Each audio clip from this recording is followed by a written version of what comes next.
darle precisamente seguimiento a todos los procesos que se vienen realizando. Lo que es la idea de la planeación es un tema muy amplio. De alguna manera lo que he pretendido es hacerlo lo más didáctico posible para que quede comprendido. Sobre todo en las etapas que ya nos habían enunciado. Etapas que se tienen que ir dando poco a poco para poder llegar a lo que es lo último, la mejora continua. Estamos en ese proceso, mejorar precisamente todo lo que hacemos, mejora continua.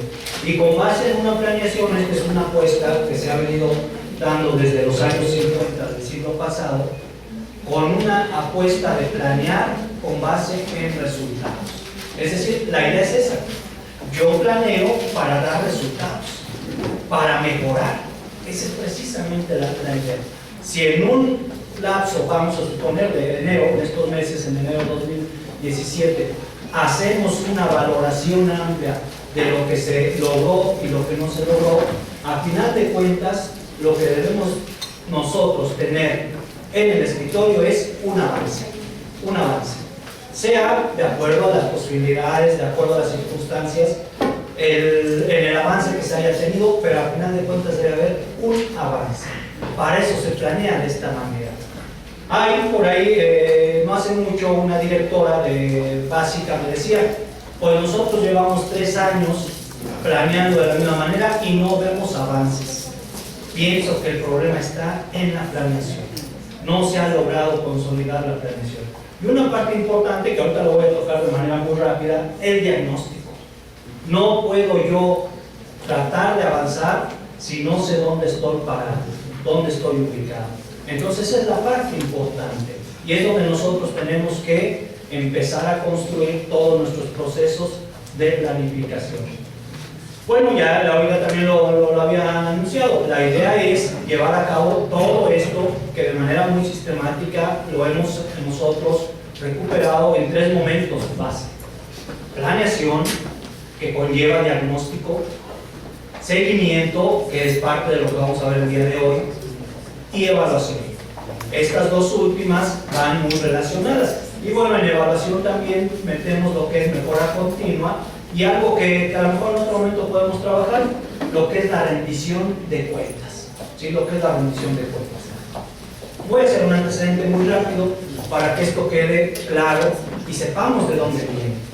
Les decía que es una propuesta que desde los años 50 del siglo pasado empezó a emerger la idea de que las instituciones, para lograr mejores resultados, deben forzosamente llevar un proceso de planeación. Pero a veces esto nos asalta en lo que son nuestras instituciones porque no estamos tan acostumbrados a planificar, por un lado.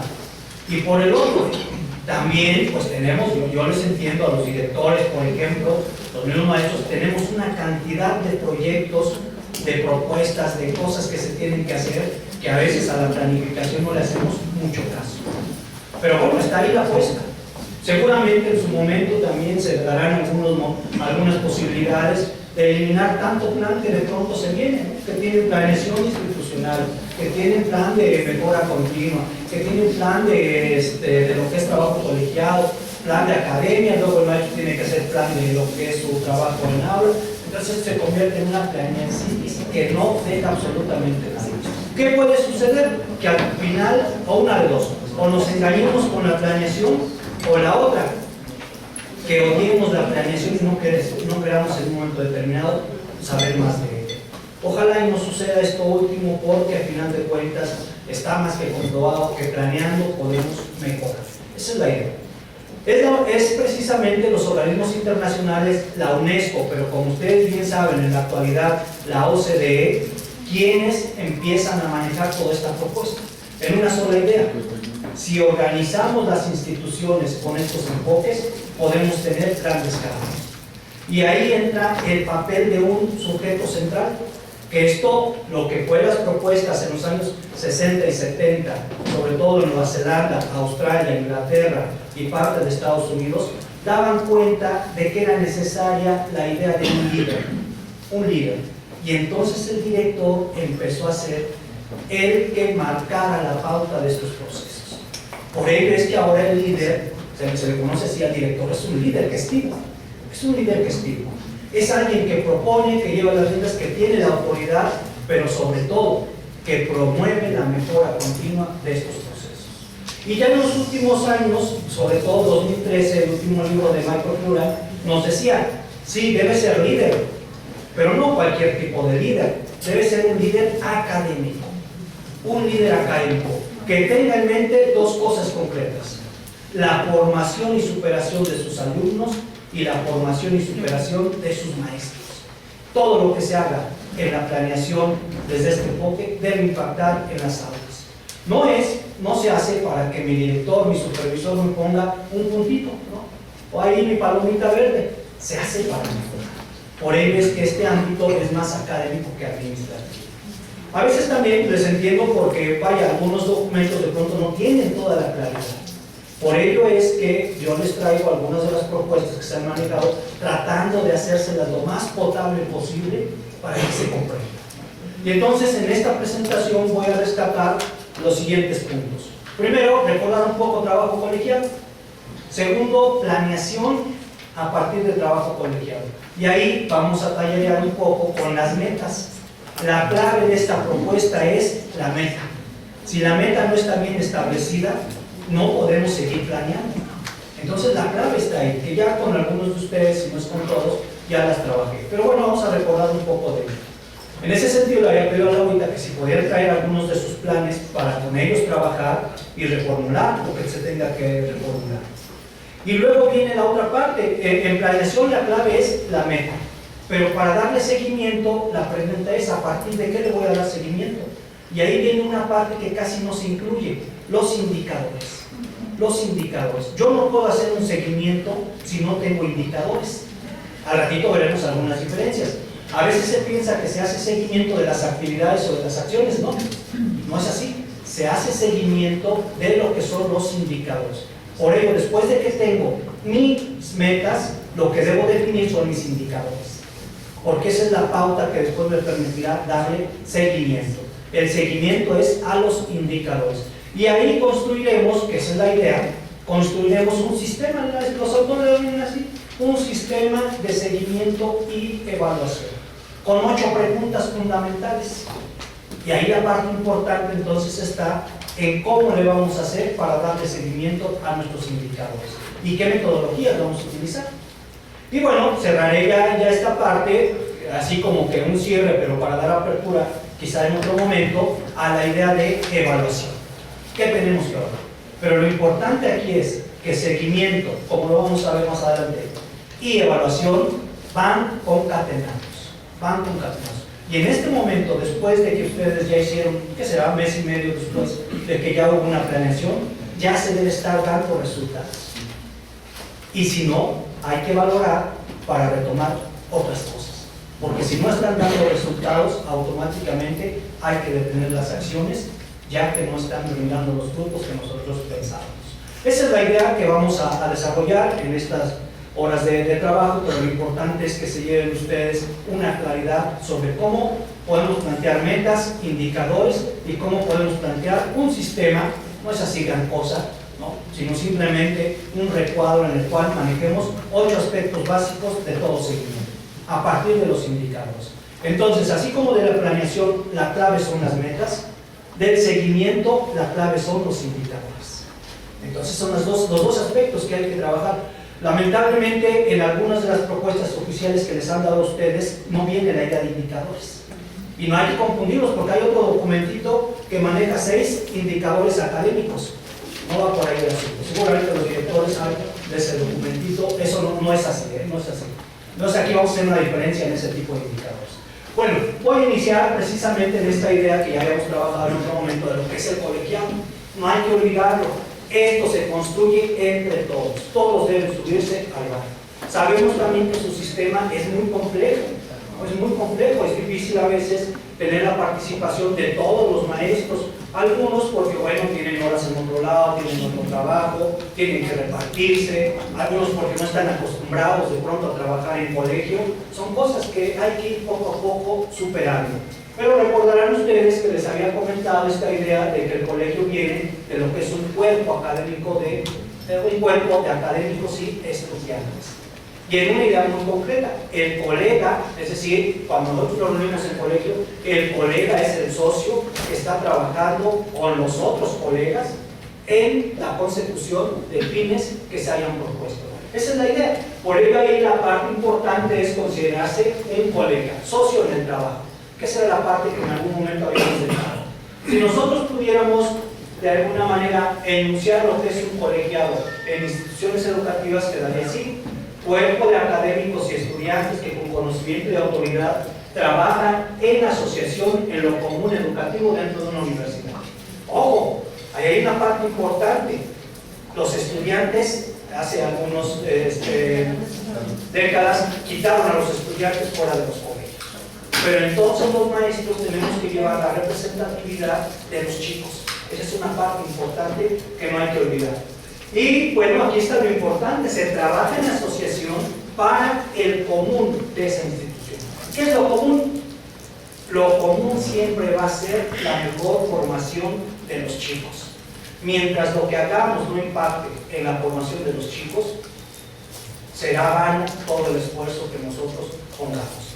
Entonces la idea es esa: llevarnos esto que es lo común como la formación de los chicos. Y bueno, ahí tenemos lo que son todo el perfil de competencias que nos marca el 444. Ya también con ustedes habíamos trabajado las eras, ¿no?, de la colegialidad. En su primer momento, en sus orígenes sociales, cómo surge en el siglo IV antes de nuestra era, en asociaciones que tenían los gremios. Ahí viene la parte importante. En los ámbitos universitarios, cómo llega a lo que es la Universidad de la Sorbona y después cómo pasa a las universidades de Inglaterra, que es quienes mejor han trabajado la idea de colegio. Y bueno, esta parte que algunos autores nos marcan, Penrad sobre todo nos dice: estamos precisamente en la renovación gerencial. ¿Por qué? Porque la idea de renovación gerencial implica meter precisamente lo que ustedes llevan, esta idea de una planeación con base en un marco gestivo. Algunos, de alguna manera, se pueden preguntar, porque esto viene precisamente de la OCDE, algunos críticos de pronto dicen: no, es que nos quieren hacer trabajar como empresa, nos quieren que nos parezcamos a lo que hacen las empresas, a lo que se hace en el mundo laboral. En parte tienen razón, pero en parte creo que es importante rescatar el impacto que podemos tener cuando planeamos de mejor manera. Y bueno, ahí tienen ustedes sus orígenes sociales, que seguramente los pueden ustedes ampliar. Cómo nace el primer colegio del cual se tiene registro es precisamente el Colegio Inum, un grupo de jóvenes de la Roma Imperial que se reunían para hacer ejercicios o para hacer de alguna manera práctica del colegio. Y algunos otros colegios. En lo que son los ámbitos universitarios, tenemos que el origen precisamente se remonta a una cuestión básica de un proceso religioso: la organización de los monasterios. ¿Cómo se organizaban los monasterios? De alguna manera los colegios franciscanos y dominicos que se establecieron en Italia, pero que tuvieron mucho impacto salud en Francia por ahí del año 1200. ¿Sí? Ese es precisamente el origen. De ahí se ha retomado por Robert de Sorbonne, precisamente el que dio origen a la Universidad de la Sorbona, y él hace el primer, logra el primer colegio que nosotros podemos ubicar en el ámbito universitario.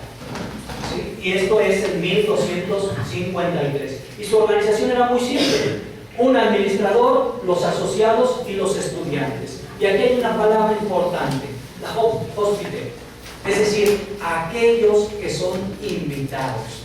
¿Quiénes son nosotros nuestros invitados? Los chicos. Y aunque no tienen representación física, sí la tienen con nosotros, como docentes. Entonces ahí está básicamente la idea. Son los dos colegios, el de Cambridge y el de Oxford, quienes mejor han desarrollado toda esta idea de colegio. Pueden rastrear ustedes algunas cosas en el internet, cómo trabajan sus colegios, cómo manejan sus propuestas de colegio, y no están muy alejadas de lo que se pretende aquí en media superior. Sobre todo entendidas como mansiones residenciales para estudiantes con situación precaria. Lo importante es formar a los chicos en una situación, y sobre todo aquellos que no tienen recursos para asistir a las universidades. Y así surgió precisamente en el ámbito religioso. Los monjes lo que hacían era darles instrucción, aunque muy en la idea de la fe, a los chicos que no tenían para pagar sus estudios. Y aquí lo importante era compartir. Compartir, esa es una palabra básica. Por ello en el colegio lo importante siempre va a ser el trabajo colaborativo. La base de un colegio va a ser el trabajo colaborativo. En el ámbito universitario, bueno, otros tipos de colegios están del pan y el carbón en la Universidad de Salamanca. Aquí en México, en 1540, se instituye el primer colegio, el Colegio de San Nicolás, en Pátzcuaro, Michoacán. Y bueno, el más conocido, el Colegio de San Ildefonso, que todavía podemos nosotros encontrar ahí en el centro el edificio. Y bueno, nuevamente, buscaban educar en la fe y trabajaban de manera comunitaria y asociativa. Ojo, no debemos perder esta parte. Si estamos desarrollando colegios, hay que trabajar comunitariamente y de manera asociada. No podemos llevar al colegio otro tipo de situaciones. Ahorita las comentaremos. Y luego les digo, en el ámbito universitario, hay por ahí una fractura muy importante, sobre todo aquí en México, en el siglo XVII, donde se quitó la idea de que estuvieran los estudiantes participando. Se quitó la representación de los estudiantes.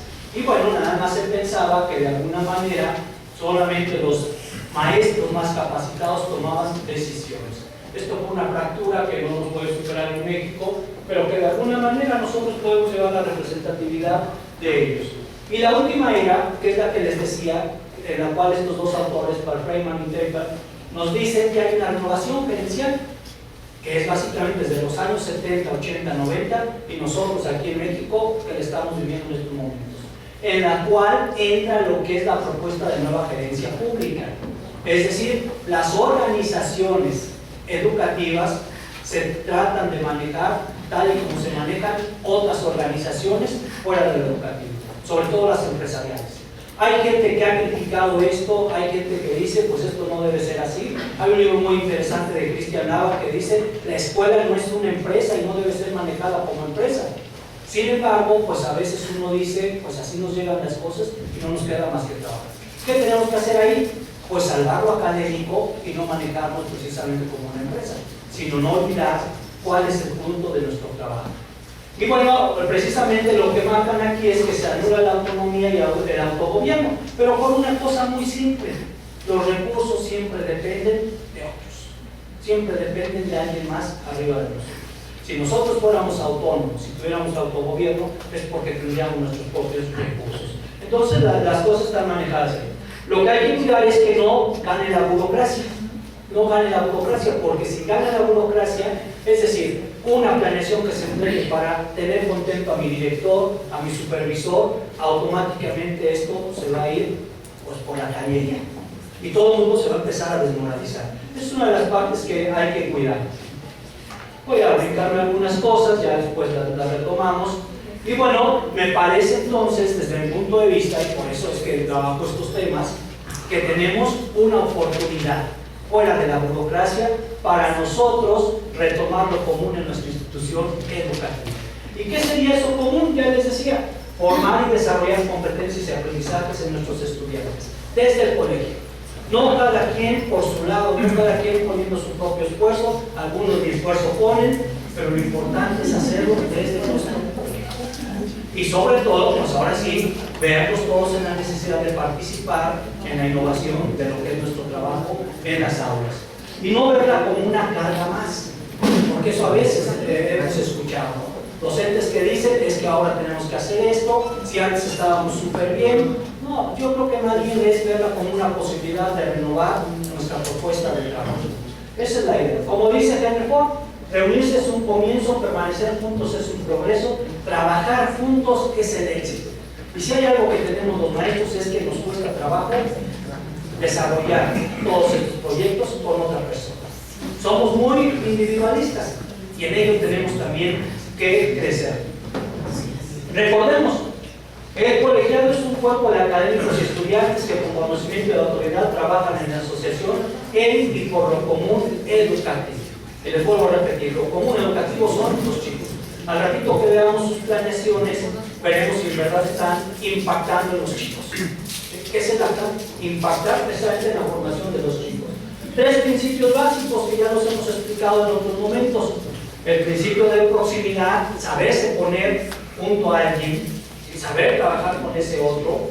El principio de dirección, tener algo que nos proyecte, que nos diga hacia dónde caminar, en este caso es el plan, y sobre todo el de alteridad, el hecho de siempre estar pensando por el otro, para el otro. Y ahí es donde se quita la idea de individualidad. Y bueno, a partir de estos principios, nosotros siempre hemos defendido la idea del trabajo colaborativo, que ya con algunos de ustedes la hemos explicado. Lo importante es darme yo para el otro. No es cooperación, siempre les he dicho, la idea de cooperación sí hay que quitarla ya de nuestro ámbito educativo porque es más fabril.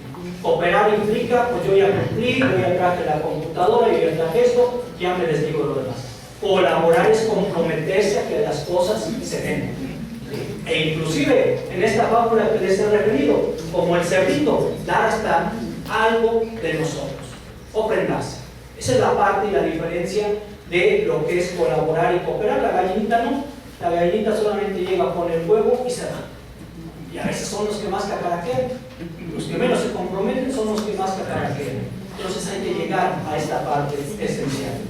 Y bueno, hay algunas virtudes que nosotros debemos seguir trabajando, ¿no? Recuerdo que recién estuve ahí en la zona de Santiago, en Chistenco, y me decía uno de los directores: oiga, yo hice una valoración de las 10 reglas de oro del trabajo colegial, de las cuales solamente tenemos 13 en mi institución. O sea que hay que seguir entonces esto trabajando, hay que trabajar.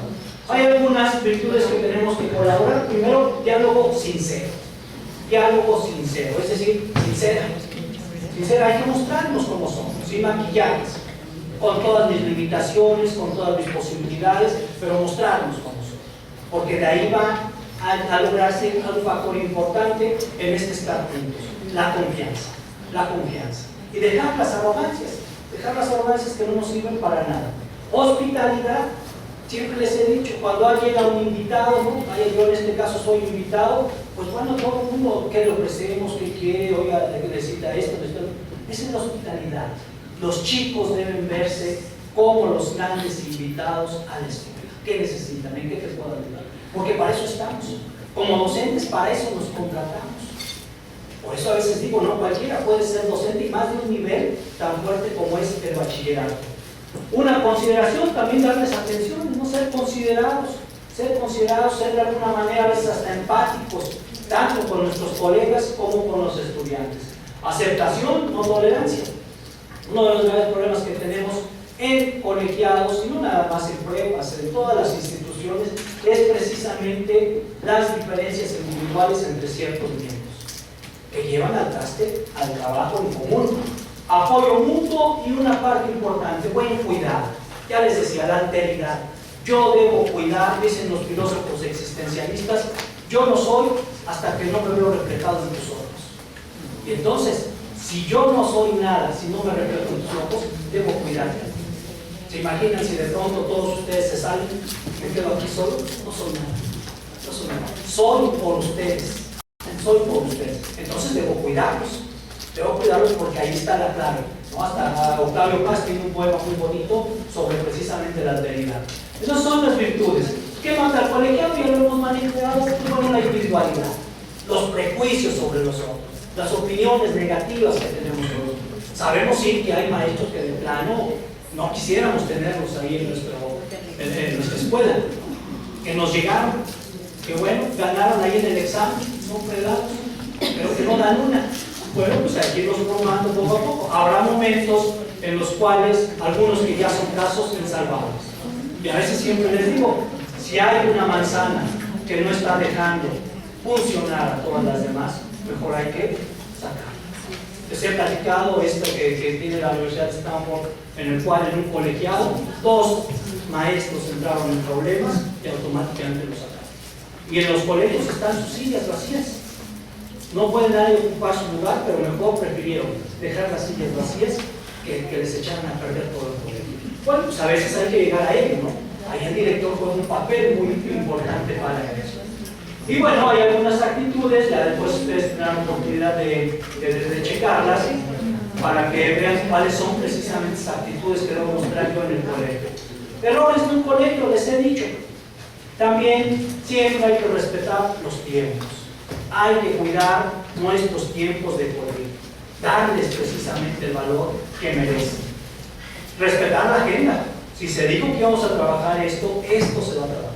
Si hay algo que debemos sumarle, lo vemos al final. O lo vemos fuera de colegio. Siempre les digo, si el director llega con su idea de que permítanme un segundito, les voy a decir, no. Oye, que se viene el congreso del sindicato de rápido, les paso. No, esto es otra cosa. Córranos, porque si no el colegio toma otros tintes. Trabajar temáticas administrativas no es si no está proporcionada la información a partir del colegiado. Y desviar los objetivos del trabajo y sobre todo en esta idea dar un sentido social, más de rito, más de convivencia, más de pachanga, en lo cual le dan la torre al colegio. Si vamos a convivir, bueno, pues vamos a dedicarle lo que dijimos de tiempo al colegio y después del colegio, pues sí podemos reunirnos para hacer algún convivio, alguna que es algo. Siempre sale por ahí, les digo, siempre sale la maestra que yo les traje las galletitas para que estemos cómodos. O alguien por aquí nos pone el café y al ratito se levanta uno, luego el otro, ya todo el mundo está ahí hablando y los que están trabajando como si nada. Entonces ese tipo de cosas hay que evitarlas porque si no el colegio no va a dar sus frutos. Y bueno, con base en ello, entonces lo que nos queda es precisamente darle dirección al colegio. Si ya logramos reunirnos, ya logramos establecer nuestras pautas como virtudes básicas del trabajo colegiado, ya nosotros nos comportamos como verdaderos colegas, entonces lo importante es empezar a planear nuestro trabajo. Y ahí hay aspectos muy importantes, partir de un diagnóstico. Ahorita lo veremos de manera rápida. Identificar aspectos críticos, establecer una ruta de mejoramiento a partir de temas estratégicos, que algunos dicen, bueno, también está el cuarto, que son las problemáticas de cada institución, plantear los objetivos o metas, dar seguimiento y evaluar.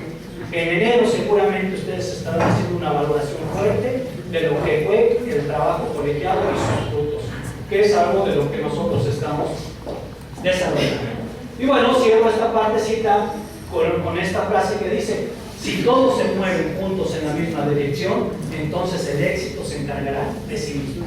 Entonces en colegiado hay que aprender a saberlos mover con sincronía, y en una dirección bien definida. ¿Qué pretendemos? Yo pensaría que todos estamos en la idea de que lo que pretendemos es mejor formar a los chicos.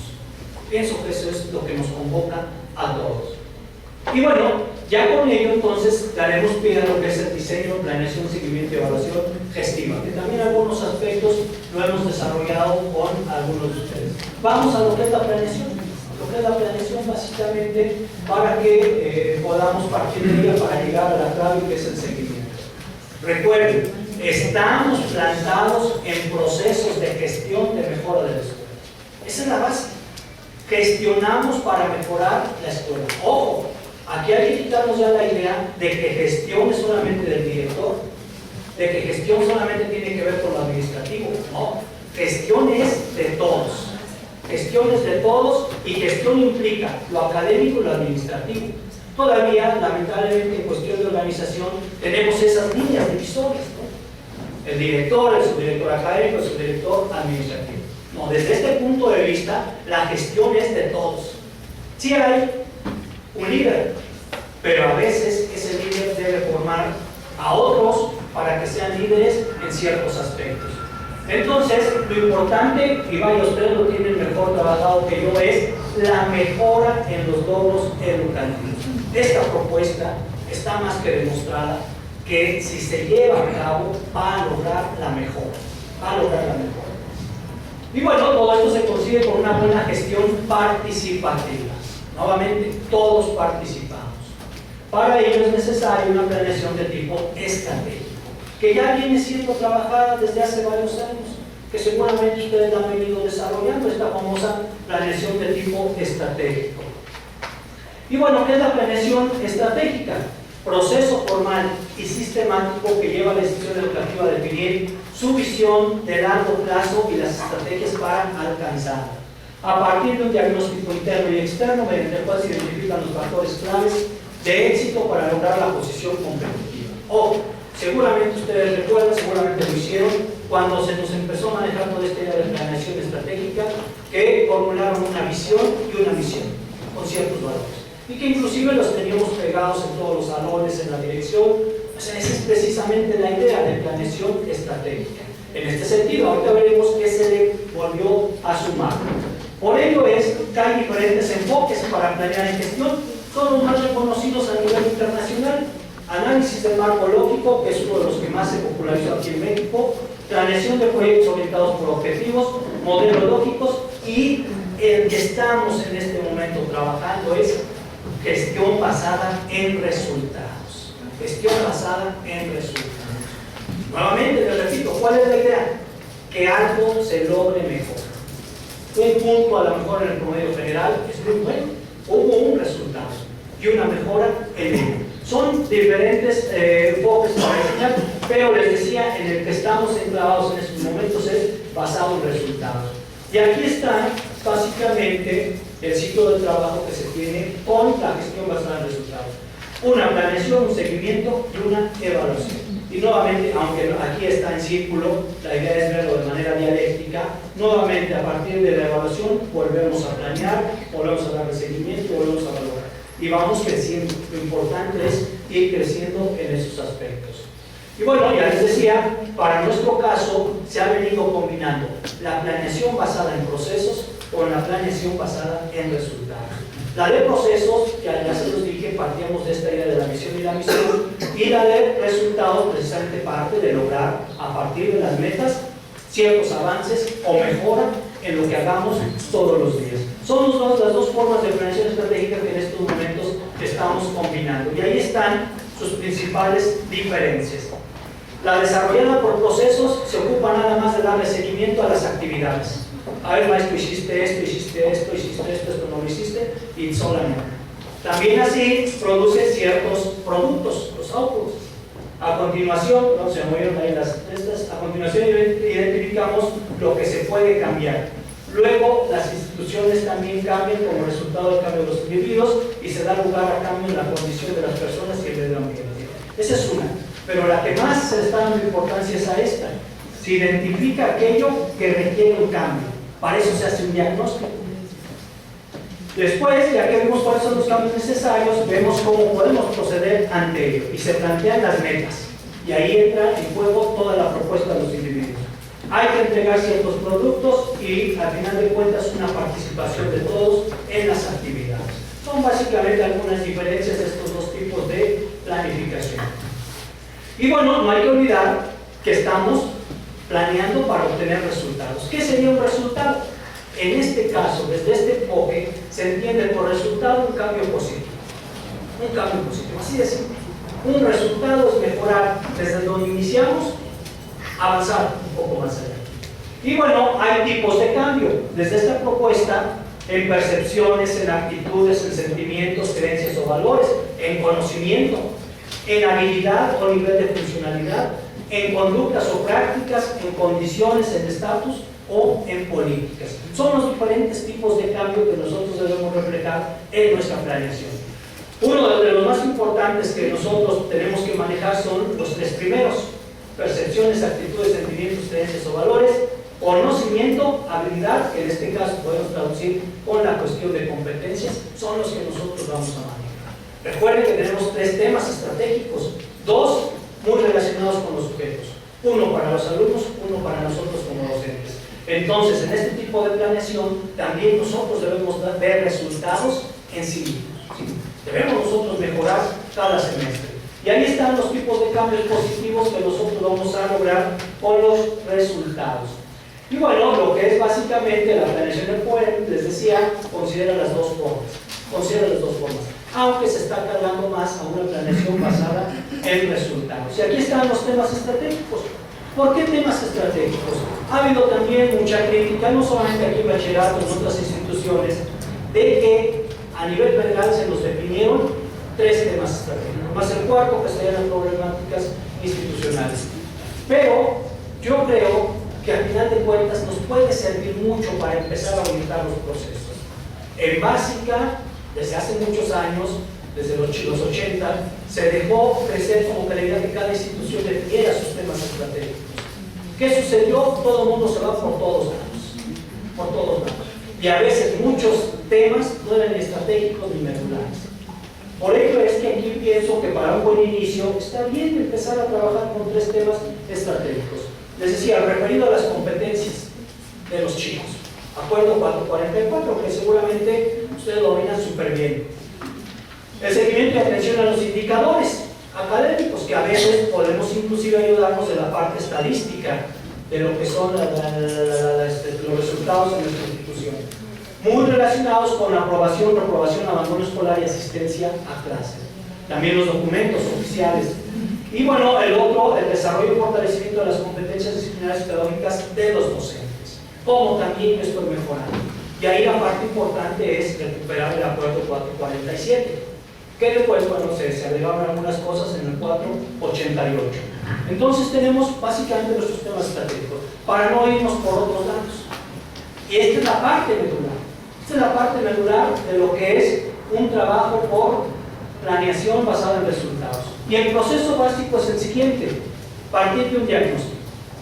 Nuevamente, quizá este semestre, pues bueno, de pronto nos llegó toda la propuesta, no tuvimos oportunidad. Quizá estamos preparando ya algunas condiciones para el próximo semestre. Un diagnóstico que no se reduzca al PODA. Indudablemente que el PODA ayuda, pero está limitado. El PODA era en el otro tipo de planeación, en planeación basada en procesos. Aquí puede ayudar, pero hay otras cosas que debemos considerar en el diagnóstico. Ya que tengo mi diagnóstico, ya visualicé mis puntos críticos, puedo entonces establecer mi plan de trabajo, que es lo que vamos a recuperar el día de hoy. Y bueno, ya con el plan de trabajo se dan las responsabilidades a cada docente y se diseña un plan de seguimiento y evaluación. Ojo, una cosa es la planeación y otra cosa va a ser seguimiento y evaluación. Van juntas, no se desprenden, pero se deben trabajar por separado. Esa es la parte importante. Es en sí, el proceso no es muy gravoso, les aseguro que no es muy gravoso, les aseguro que cuando le encuentren precisamente el punto nodal de esta práctica, se van a ir muy fácil. A veces sí es un poco gravoso porque no estábamos acostumbrados a ello, porque no lo entendemos muy bien, ¿no? Sucedió, por ejemplo, lo que veíamos en un momento determinado, docentes que de pronto solamente recuperaron los formatos manejados en los cuadernillos y nada más pasearon ciertas cosas y por ahí. No va por ahí la planeación. Bueno, diagnosticar, que es la parte importante, viene de un término médico latinizado que es diagnosis, discernir o distinguir. Entonces uno aprende precisamente a discernir o a distinguir cómo está la situación de lo que yo quiero. Eso es precisamente lo que es el diagnóstico. Y se refiere al análisis que se realiza para determinar la situación actual de un estado de cosas. ¿Cómo está? ¿Cómo está mi institución en esos 3 temas estratégicos nada más? ¿Cómo está mi institución? Y viene la otra parte, ¿qué quiero lograr? ¿Sí? Hay un ideal que ustedes seguramente lo enmarcaron en la visión y la misión. A partir de ello, ¿qué puedo yo lograr? Y su importancia está en planificar, ejecutar y evaluar acciones concretas que respondan a la calidad, necesidades, intereses y problemas a modo de cumplir con los fines y objetivos precisos. Para eso se hace un diagnóstico, ¿sí? Y bueno, en lo que ha sido ya algunas cosas, ya las trabajé con ustedes, el diagnóstico siempre debe considerar la situación ideal. ¿Qué es lo que quiero lograr? ¿Qué es lo que quiero lograr yo en la institución? Pero se contrasta con la situación actual a partir de necesidades y problemas, fortalezas, oportunidades, debilidades y amenazas y condiciones. Y teniendo ello, ya entonces puedo sistematizar la información para determinar planes de acción. Planes de acción. Esa es la parte importante de un diagnóstico. Y bueno, siempre ubico 3 ámbitos para diagnosticar. Un diagnóstico externo, que seguramente todos los conocemos, todos sabemos de él, pero el grave problema es que no lo documentamos. No lo documentamos. Y bueno, un diagnóstico externo, aquí les traigo esta propuesta del profesor Brennan, que implica ubicar al chico en el centro y después ir abriendo ciertos sistemas. El primer sistema tiene que ver, por ejemplo, la relación que tiene el chico con sus padres. ¿Cómo es la relación con los padres? Porque influye muchísimo. ¿Cómo es la relación del chico con sus vecinos, con sus compañeros? ¿Cómo es en sí el chico? Otros sistemas que tienen que ver con la familia extendida, con los amigos de afuera de la escuela del chico, con lo que es la comunidad en sí. Y un último otro sistema, cómo está la relación del chico con todo lo que engloba culturalmente esa región, o esa comunidad, o esa localidad. Eso es un diagnóstico con el cual podemos empezar, y que es el externo, ¿sí? Un contexto externo. Después viene el contexto interno, propiamente la institución. ¿Cómo está en infraestructura, en recursos humanos, materiales, o la organización institucional? ¿Cómo está la institución? ¿Cómo está la institución para ofrecer ese ideal que yo quiero? Y bueno, un último que es muy importante también, el contexto auto. ¿Cómo son mis chicos? ¿Cómo son mis chicos? Yo siempre abordo tres aspectos: cómo son, quiénes son y cómo aprenden. Pero también tengo que ver cómo son mis docentes. ¿Cómo son mis docentes? ¿Tienen las posibilidades de trabajo? ¿No tienen? ¿Cómo están desarrollando las diferentes competencias? Todo este tipo de cosas. Y bueno, con qué recursos también contamos en el aula. Es una parte también vital en este trabajo. Cuando unimos esos tres contextos, podríamos tener un diagnóstico preciso de cómo está la realidad en la cual nosotros estamos trabajando. ¿Cuál ha sido uno de los errores que vemos comúnmente?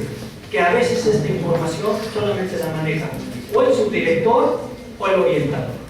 Y aquí lo importante es que sea una información para todos, ¿sí? Para todos. El maestro a veces lo único que dice es: pues bueno, yo me dedico a dar mis clases, ya problemáticas de los chicos, yo ya no me meto. Eso te lo ve el orientador o la orientadora. No, me implica a mí, porque el orientador no está completamente trabajando todos los días con él. Entonces yo soy el que debe atender también esas problemáticas. Por ello es necesario manejar todo este tipo de cosas. Ya con ese diagnóstico yo puedo ya tener precisamente la posibilidad de empezar a trabajar mi plan estratégico, ¿sí? Y bueno, pues ahí de alguna manera este es el proceso que se tiene que seguir ya para nuestro plan estratégico. Temas estratégicos 3 más 1 como se entrega de las problemáticas. Mi diagnóstico, yo veo cuáles son mis problemas, necesidades y puntos críticos, defino mi plan y al final le doy seguimiento y evaluación a ese trabajo. El seguimiento y la evaluación es precisamente para ver si voy avanzando o no voy avanzando. No es para ver si se está haciendo las cosas, se hace para ver si se están dando resultados o no. Para eso es el seguimiento y la evaluación. Y dentro de esta planeación yo les he propuesto algunos puntos modales a desarrollar. No son precisamente los que manejan su cuadernillo. Son, y vaya, sí, incluye algunos de ellos, pero les agrego otros que a veces se dejan de lado. Primero, ya sea que lo manejen así en este formato, en algún otro, pero bueno, que lleve estos puntos. Tema estratégico. ¿Cuál tema estratégico? El 1. ¿Cuál es el punto crítico de este tema estratégico? ¿Sí? ¿Cuál es el punto? A lo mejor, bueno, alguna de las competencias no se ha logrado con los chicos, ya veríamos ahí cuál es. Ya que se tiene este punto crítico, se establece la meta. Y ahí está la meta. Para empezar a planear, lo importante es la meta. Si no hay meta, no tengo posibilidad de seguir trabajando. Ya con mi meta puedo definir indicadores, acciones y actividades, los responsables, los tiempos y bueno, qué evidencia vamos a tener, ¿no? Aquí, manejando de manera muy general, muy parca, ahorita pasaremos un ejemplo, manejo esto. Por ejemplo, yo tengo un punto crítico, mi estado de salud con sobrepeso. Ese es mi punto crítico. Mi meta entonces, a partir de ello, es lograr la disminución de mi peso corporal en 10 kilos para revitalizar mi condición física en un plazo no mayor a 3 meses. Pretendo bajar de peso, pero debo enunciarlo como meta, porque si no se enuncia como meta, puedo decir, no, pues quiero bajar de peso, pero no hay nada concreto. Entonces hay que enunciarlo como meta, que yo pueda irla midiendo y valorando. Mi indicador, uno de mis indicadores, pueden ser varios, pero uno de ellos puede ser disminución de una talla en la ropa en el primer mes. Es decir, yo el primer mes, como indicador, tengo que ver que ya el pantalón me queda poquito. Si no, algo está sucediendo, que no estoy haciendo las cosas bien. Después de ello vienen las acciones. Es diferente acción y actividad. La acción incluye actividades, no viceversa. La acción siempre va a ser general. Marco dos acciones: consumo de alimentos con dieta balanceada. Okay. ¿Cuáles van a ser mis actividades? Una visita a un nutriólogo, desarrollar un plan de dieta sana, eliminar comida condimentada o refrescos, etcétera, etcétera, etcétera. Otra de mis acciones va a ser desarrollar un programa de ejercicios.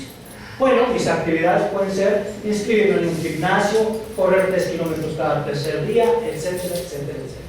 Ahí lo importante es que vaya yo desarrollando qué es aquello que puedo lograr, siempre considerando mi indicador. Esa es la parte importante. Esto es a manera de ejemplo. Veamos ahora uno ya más relacionado con nosotros. Tema estratégico: aseguramiento del desarrollo de las competencias genéricas y gestionales de los alumnos establecidas en el marco curricular común. Ese es mi tema estratégico, el primero. Punto crítico, solamente lo enunciamos así. En la competencia 4, que escucha, interpreta y emite mensajes pertinentes en distintos contextos mediante la utilización de medios, códigos y herramientas apropiados, se diagnosticó que el 90% de los estudiantes del cuarto semestre no logran establecer diálogos en inglés con sus pares o el maestro, por lo que no logran el atributo, se comunican en una segunda lengua en situaciones cotidianas. Ese es mi problema, eso es lo que veo con mis chicos.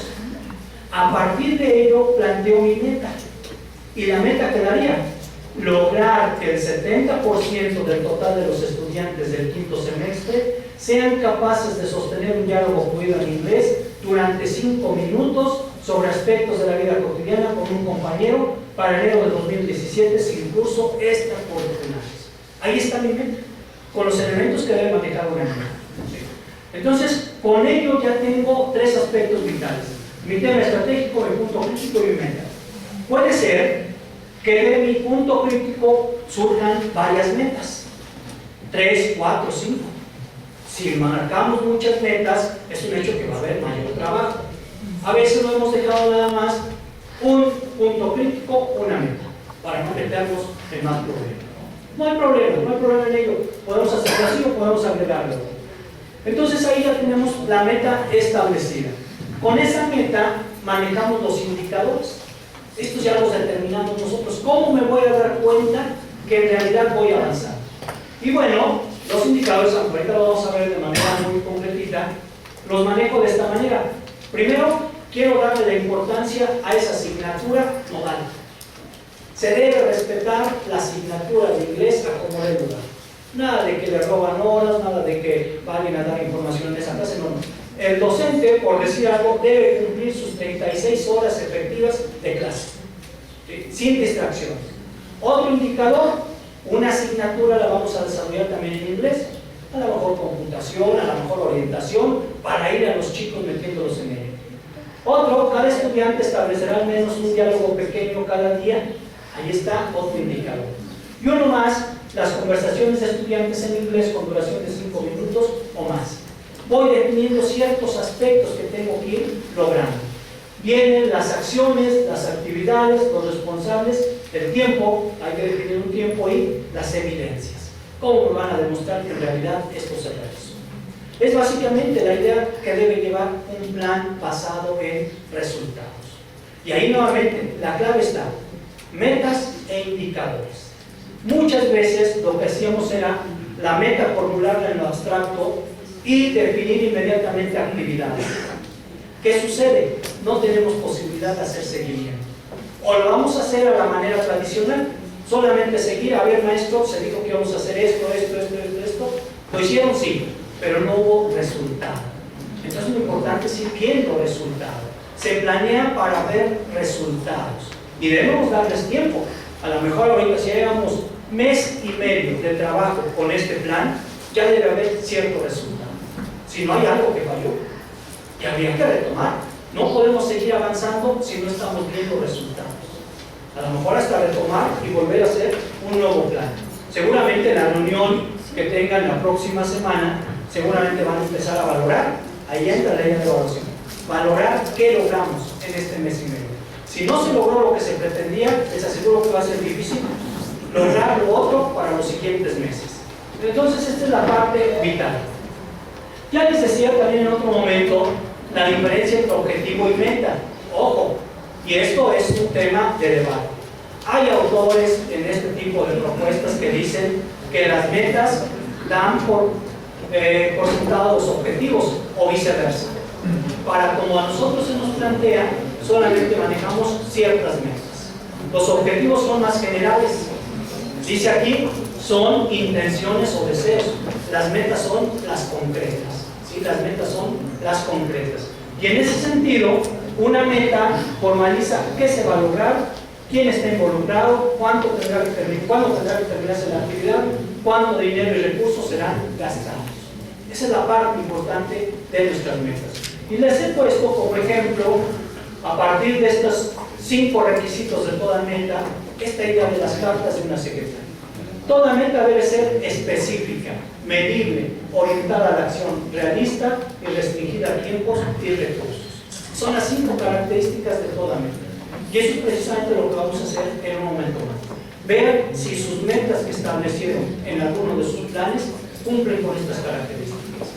Son de manera común las que manejan los autores. Hay otros autores que se quedan en 3, hay otros que le agregan ciertas cosas, pero creo que con estas 5 podemos empezar muy bien.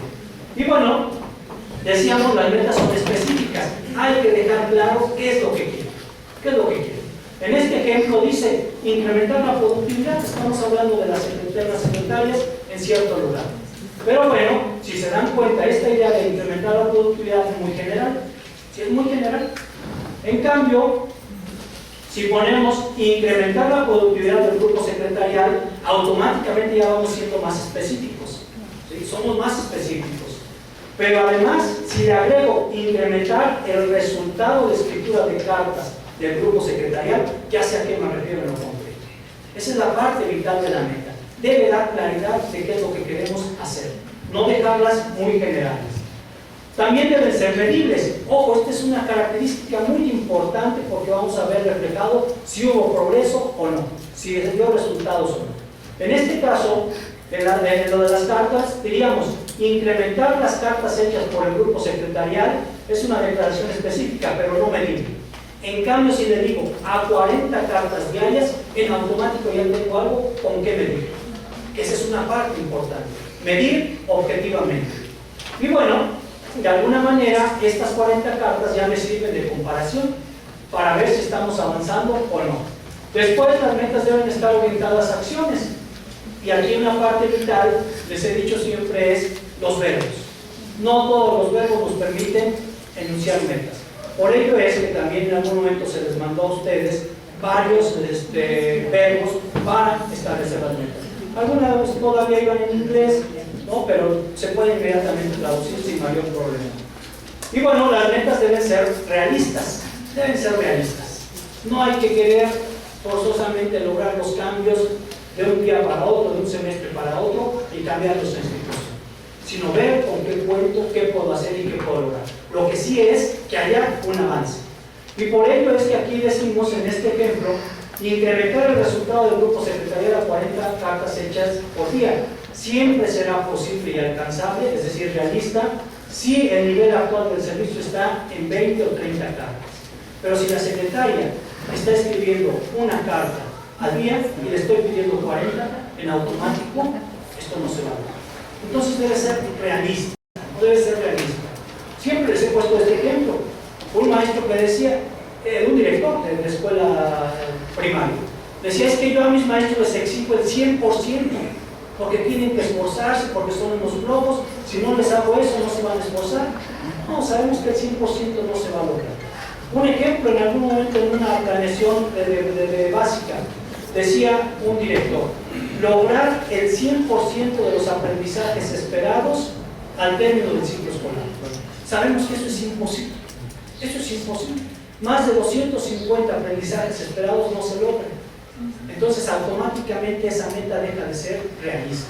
Así que hay que ser realistas. Y bueno, ya con esta característica de la meta realista, pasaríamos a las metas que tienen restricción en tiempo y recursos. Están restringidas en ese sentido. Y aquí tenemos, por ejemplo, incrementar el número de cartas hechas por el grupo secretarial a 40 cartas diarias para el 30 de octubre de 2012, sin agregar nuevas secretarias. Lo vamos a hacer, pero con el equipo de secretarios que tengo. Porque entonces estoy restringido en tiempos y recursos. Si yo quisiera o tuviera los recursos, puedo contratar 40 secretarios para que hagan cada una de ellas una carta y luego las 40. Pero no puedo. Entonces, por ello es que tengo que restringirme a tiempos y recursos. Y bueno, ahí tienen las características de lo que son las metas. Y bueno, aquí dejo un ejemplo, ¿no? Dejo un ejemplo muy concretito también para ver las características de una meta. Recuerden, deben ser específicas, medibles, orientadas a acciones realistas, restringidas por tiempo y recursos. 5 características básicas. Tengo aquí una. Mi deseo personal es que me gustaría aprender un idioma extranjero para poder viajar a diferentes partes del mundo y conocer nuevas culturas. Ese es mi objetivo, mi intención, mi deseo. Una de mis metas es la siguiente: aprender francés con el 90% de suficiente fluidez para ser capaz de sostener una conversación completa con un amigo maestro de francés para el 31 de diciembre de 2016, es decir, dentro de 4 meses. 3. Con un costo que no debe exceder 3,000 pesos para libros, materiales y cursos. Si se dan cuenta, ahí tenemos las 5 características de las metas. 1. Es específica. Necesito yo fluidez en el idioma para sostener una conversación. Es específica. 2. Es medible. Un 90% de fluidez. La medición siempre nos va a dar un número o una situación cuantitativa. Orientada a la acción, sostener una conversación completa con la lista. Realista, bueno, aquí tiene 6, en 4 meses con capacitación y estudio apropiado. Y bueno, restringir en tiempo y recursos para diciembre de 2016 y sobre todo no invertir más allá de 3,000 pesos. Son las 5 características que debe tener toda meta.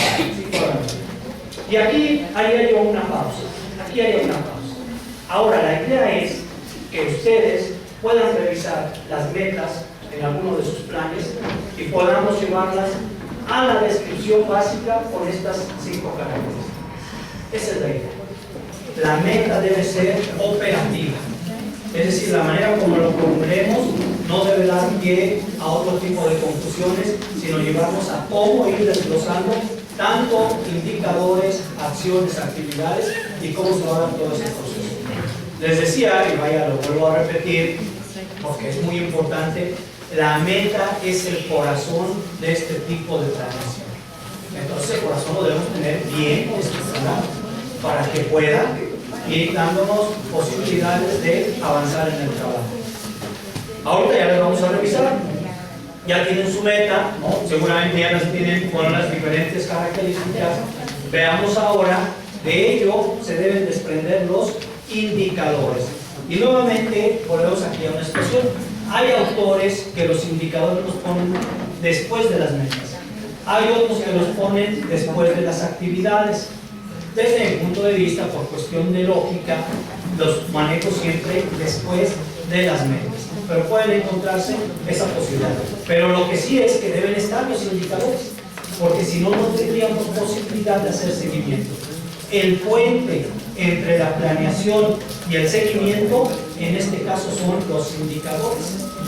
En la planeación tradicional, el puente eran las actividades, pero esa planeación es basada solamente en lo que se hace, no en lograr progresos.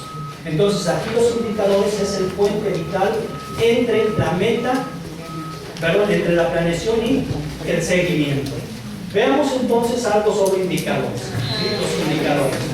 En ese sentido, ya les decía que para una mejor ubicación se ponen después de lo que son las metas. Ahí es donde ponemos a nuestros indicadores. Después de la meta.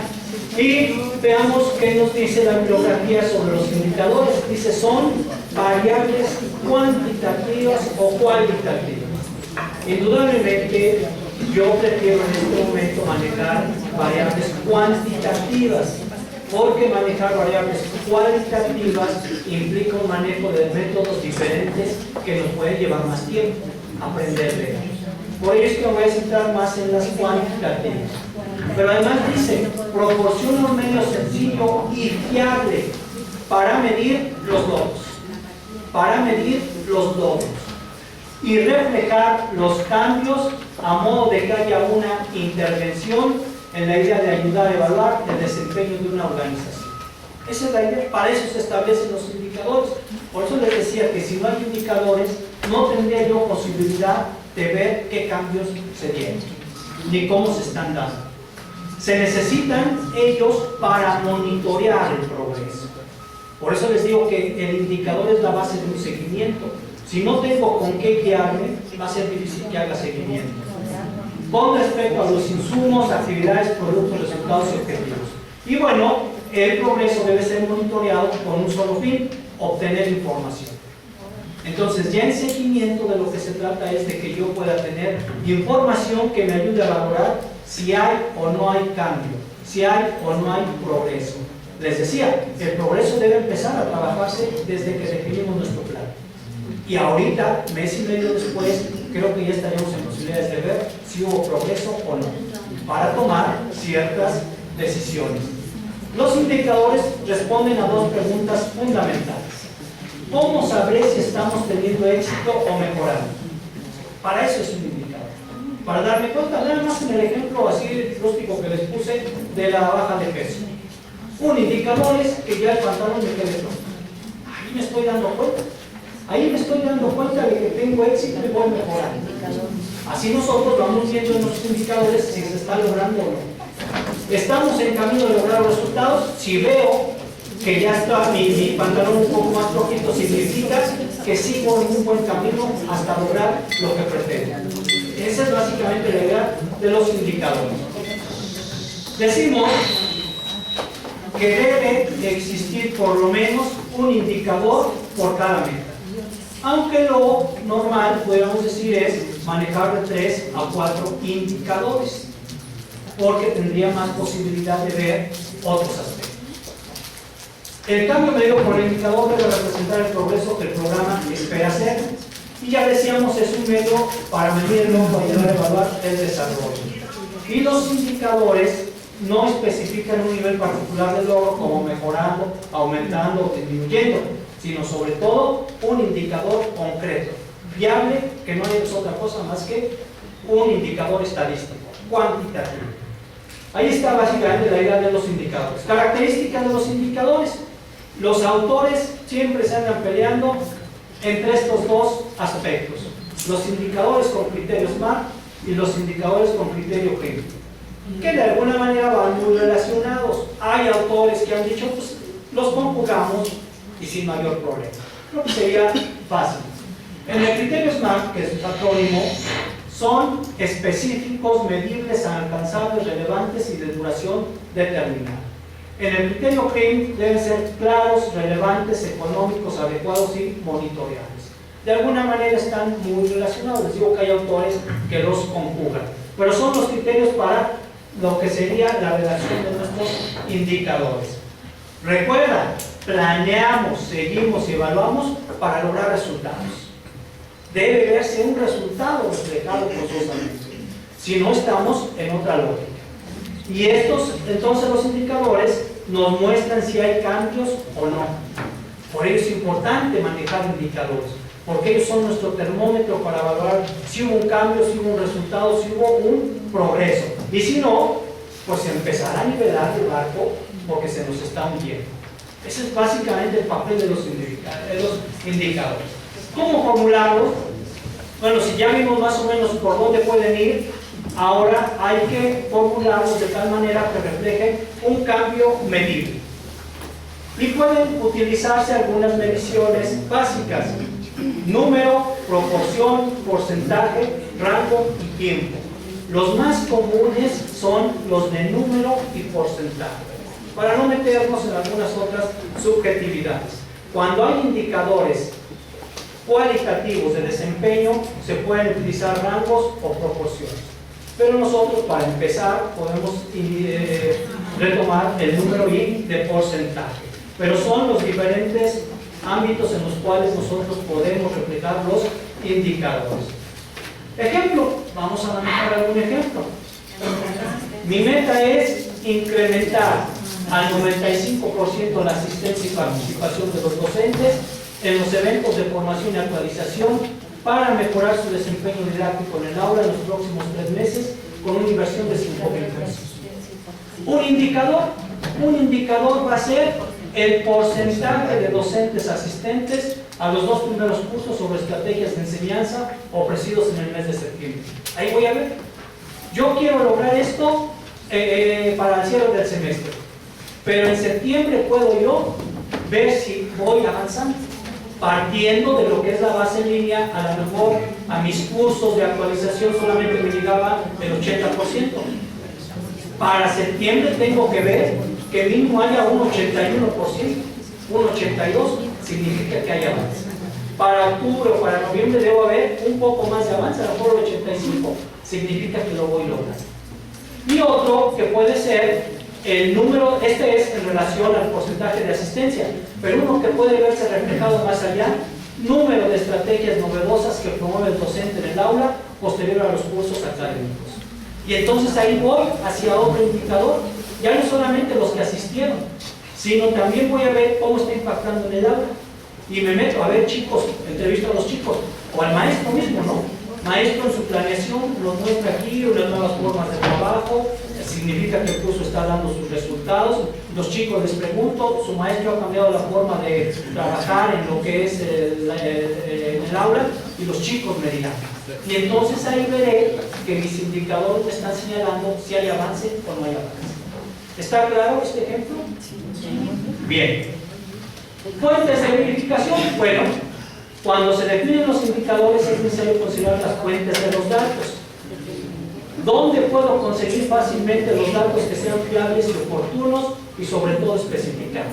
¿Dónde voy a encontrar esas fuentes? Ya les decía, voy a regresar un poquito. En el primero, pues bueno, a lo mejor mi fuente de verificación va a ser la lista de asistencia. La lista de asistencia a los cursos. En el segundo, a lo mejor es irme a las clases, ver su planeación, entrevistar a los chicos, entrevistar al propio docente. Ahí están mis fuentes. ¿Vamos bien hasta aquí? Entonces también podemos nosotros definir las fuentes. Perdón. Aquí está. En este ejemplo que manejábamos de lo de inglés, ustedes pueden ver aquí los indicadores. Por ejemplo, ahí dice hola, perdón, debe ser hoja. 36 horas de clase efectivas de inglés. Mi fuente puede ser la hoja de firma. Observaciones directas. Una asignatura que se desarrolla en inglés, a lo mejor videos grabados de esa asignatura. Cada estudiante establecerá al menos un diálogo pequeño cada día, pueden ser observaciones y entrevistas, o videograbaciones. Ya uno va definiendo de acuerdo a los indicadores dónde voy a encontrar esa información, o qué me puede dar esa información para ver si estoy avanzando o no estoy avanzando. Ya pasando a lo que serían las cuestiones de seguimiento y evaluación. Me voy a centrar más en seguimiento y evaluación, solamente apuntaré ciertas cosas. Ya tenemos planeación, ya definimos lo esencial, meta y los indicadores. Ahora que ya tengo los indicadores, ya tengo posibilidades de darle seguimiento. En ese sentido, el seguimiento, nos dice la OCDE, es una función continua que utiliza la recolección sistemática de datos. Ojo, continuamente vamos a estar recolectando datos sobre los indicadores especificados. Ya les decía que en esta propuesta los indicadores es la base, ¿sí? Si no tengo indicadores no puedo hacer seguimiento. Para proporcionar información a las principales partes interesadas sobre la intervención desarrollada de las actividades y el grado de progreso y consecución de los resultados en la meta establecida. Cada que yo haga seguimiento debo ir viendo un progreso. Todo dirigido hacia la meta, ¿sí? Hacia la meta. Ese es el seguimiento. Entonces lo hacemos para recolectar sistemáticamente datos. Evaluación es la valoración sistemática y objetiva de un proyecto, programa, política en curso o completado, incluyendo su diseño, implementación y resultados. El objetivo es determinar la pertinencia y el logro de las metas de eficiencia, de eficacia, el impacto y lo propuesto. Una evaluación deberá proporcionar información creíble y útil que permita la incorporación de las lecciones aprendidas en el proceso de toma de decisiones de beneficiarios y donantes. Igual es de la misma orden. Ahora, ya conjuntamente, porque siempre se maneja este proceso de manera conjunta, son diferentes pero complementarios. El seguimiento proporciona información sobre el estado real y actual del avance. La evaluación permite definir si los resultados se están alcanzando o no. Esa es la parte importante. Coinciden en que se centran en los resultados e impactos. Si yo voy haciendo seguimiento, en automático voy valorando. ¿Me explico? A modo de que me vaya dando cuenta si estoy logrando lo que propuse o si estoy en camino de lograrlo. Para eso se hace seguimiento y evaluación. Aquí hay, como decimos, algunos roles complementarios de los dos. Todo esto basado en los resultados. El seguimiento aclara las metas del plan, enlaza las actividades y sus recursos a las metas, traduce las metas en indicadores de resultados, recoge sistemáticamente datos sobre los mismos y proporciona informes al progreso de los interesados. De pronto alguien se da cuenta que en su porcentaje no avanzaron nada, hay que entonces dar un informe. Y ahí hay una valoración. Algo está sucediendo que no subimos. Nos propusimos subir el promedio de 8 a 8.3. Es el primer bimestre y resulta que no hemos logrado, al contrario, disminuyó. Algo falla, algo nos está fallando y entonces hay que recuperar. En ese momento que damos seguimiento, en automático estamos evaluando. O vimos que ya vamos a 8.1, excelente, seguimos como lo habíamos planeado. La evaluación analiza por qué los resultados previstos fueron o no logrados, valora causas específicas que contribuyen a los resultados, examina el proceso de desarrollo, explora resultados no deseados y proporciona lecciones, resalta logros significativos o potenciales del plan y ofrece recomendaciones para la mejora. En automático, la evaluación nos dice, deja lecciones. ¿Sabes qué? La estrategia, esto que hicimos, no funcionó, tenemos que hacer otras cosas. O si funcionó, pues entonces ya aprendimos que con esto podemos lograr. Son básicamente algunos de los aspectos que distinguen a los dos. ¿Cuáles son los fines? Tenemos estos fines.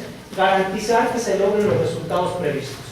Mejora y apoyo a la gestión, generar una comprensión compartida de los procesos y resultados, generar nuevo conocimiento y apoyar el aprendizaje, construir la capacidad gestiva de los involucrados, motivar a los implicados, asegurar la rendición de cuentas, fomentar el apoyo público y político. Son algunos de los fines que tenemos en esta base. 4 componentes básicos. En primer lugar, ¿qué es lo que la planeación quiere cambiar y cómo? Sí, esa es una parte importante. ¿Cuáles son las metas para lograr este cambio? ¿Cuáles son los indicadores y cómo van a medir esto? ¿Cómo se recogerán y analizarán los datos? Ahí está la clave de cómo empezar a hacer un seguimiento. Y ahora, con base en esto, podemos basarnos en estas 8 preguntas, que también, las podemos manejar de acuerdo a lo que sería un formatito. De cada indicador podemos hacer estas 8 preguntas. Una ya la habíamos definido, ¿cuáles son las fuentes de los datos? 2, ¿cuáles son los métodos de recolección para estos datos? ¿Quién va a recoger estos datos? ¿Con qué frecuencia se recogerán los datos? ¿Cuál es el costo y la dificultad para recopilar los datos? ¿Quién va a analizar estos datos? ¿Quién va a reportar estos datos? ¿Y quién va a usar estos datos? Son 8 que los autores los manejan, a lo mejor podemos decir, hay algunos que no tienen mucho caso, nos quedamos con 5. Lo importante es definir fuente, método y quién va a analizar esos datos y en qué momento. Más que suficiente. Y en ese sentido, ahí debemos cuidar sobre todo la idea de los métodos de recolección. Por lo tanto, todos debemos estar trabajando en una propuesta que nos lleve a recabar diferente información. ¿Sí? A recabar diferente información. Y bueno, hay métodos informales y poco estructurados, dicen los autores. Puede ser conversación con los individuos implicados. Voy a ver a los alumnos, voy a ver al maestro, a los padres de familia, una conversación informal. Entrevistas a la comunidad, padres de familia. Entrevistas a grupos focalizados, a lo mejor un grupo de chicos. Revisión de documentos oficiales, este siempre va a estar presente. Visitas al campo, ir a las aulas, ir a donde se está llevando a cabo el proceso. Entrevistas a informantes clave y observación participante. Son algunos de los métodos. Otros, ya los más formales y estructurados, observación directa. Algunos cuestionarios, encuestas de panel, que no significa otra cosa más que de ciertos grupos hacer encuestas continuas, periódicas o sistemáticas durante cierto periodo, a lo mejor durante todo el semestre. Encuestas únicas, aplicación de una encuesta en el primer trimestre, censos o experimentos de campo. Son los métodos que nos permiten obtener información. Entre los que más nosotros podemos trabajar, básicamente son tres. Revisión de documentos oficiales, entrevistas o cuestionarios, que es la base importante, y sobre todo la observación. Son los tres que más se han potenciado y con los que más vamos a trabajar. Este sería el sistema de seguimiento. Este sería el sistema de seguimiento. Para cada indicador hay que manejar estos aspectos. A lo mejor algunos los pueden quitar, pero hay algunos que son importantes. Y con ello estaremos haciendo ya formalizando, mejor dicho, nuestro seguimiento para ver si hay avance o no. En este caso, no tendríamos que esperarnos hasta cerrar semestre. En este caso tendríamos que ir viendo, en este trimestre a lo mejor, en el primer trimestre, cómo vamos. Y eso nos va a ayudar precisamente el cuadrito para ver si estamos realizando lo correcto o tenemos que implementar nuevas cosas. Recuerden, lo importante es el resultado, el cambio. Y si no, tendríamos que retomar otras cosas para lograr la mejora. Y bueno, ahí tienen algunos de los métodos, les vuelvo a repetir, solo hay tres que podemos utilizar de manera completita: observación, lo que serían cuestionarios, encuestas, y sobre todo análisis de documentos oficiales, estadísticos o algunos informes que ustedes puedan manejar en sus escuelas. Y bueno, ya para cerrar, que este es un tema que a lo mejor podemos trabajar en otro momento, porque ahí hay que verlo tanto en el proceso como al final, que es parte de lo que el maestro ya nos acaba de ilustrar. Hay 6 usos prácticos en la evaluación. En primer lugar, ayudar a una mejor distribución de recursos. Repensar las causas de un problema. El maestro acaba ahorita de hacer un análisis y con ello repensó las causas de un problema que a lo mejor de alguna manera se presenta así, pero vemos que tiene otras líneas de trabajo. Identificar problemas emergentes. El problema que identificó en automático fue que el aprovechamiento estaba ligado a la deserción. Entonces ahora hay que irnos hacia ver cómo podemos trabajar la deserción.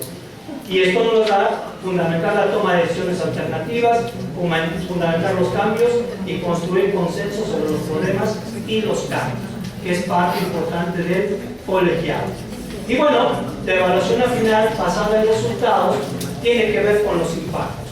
Esto que estoy haciendo, esta planeación, ¿impacta o no impacta? Y bueno, parte de una mejora continua. La idea es que cada día, cada semana, cada mes, cada bimestre, cada semestre estemos mejorando. Para eso se planea. Y se relaciona con lo que es la rendición de cuentas. Para que al final del semestre podamos rendir un informe donde veamos cómo hubo mejora mínimamente en 3 temas estratégicos, en 3 problemas definidos y en 3 metas. Con eso yo creo que tendríamos un gran avance en lo que es el trabajo. Implica, nuevamente, concientizarnos de esta forma de planeación. Implica, a lo mejor, es algo que se va a tener que ir logrando poco a poco, de pronto dejar muchos formatos o planeaciones que se nos piden. Ya les decía al inicio, ¿no? Todo el mundo tiene que planear. Desde ese punto de vista hay que ir abriendo canales para que esta sea la planeación base para todo lo demás. Si esto se maneja como una planeación de colegio, debe estar relacionada con el plan de mejora, debe estar relacionada con el plan institucional y debe estar relacionada con el plan de academia o el plan de cada uno de los docentes, para que no se vean planeaciones por todos lados. Esta sería la base. En eso todavía tenemos que trabajar mucho, porque vaya, inclusive a nivel administrativo, creo que con ustedes lo comentaban muy bien, ¿no? Ahí en Santiago, vaya, casi se repite el plan institucional con plan de mejora. Entonces, esas son cosas que todavía tenemos que ir trabajando en el ámbito administrativo para no llenarnos de muchos planes. Si fuéramos exigentes, esto es lo que le daría vida al trabajo de una institución. Llevar a cabo nuestro plan de mejora, que en este caso se refleja en el trabajo colegial. Pues yo aquí le dejaría, yo aquí cerraría esta parte, esperando que en lo que viene, pues yo les sugiero sigan ejercitando, sobre todo redacción de metas, redacción de indicadores y cómo van a ser el seguimiento. Esa es la parte fuerte que podemos construir en estos momentos en los colegiados. Les agradezco su atención.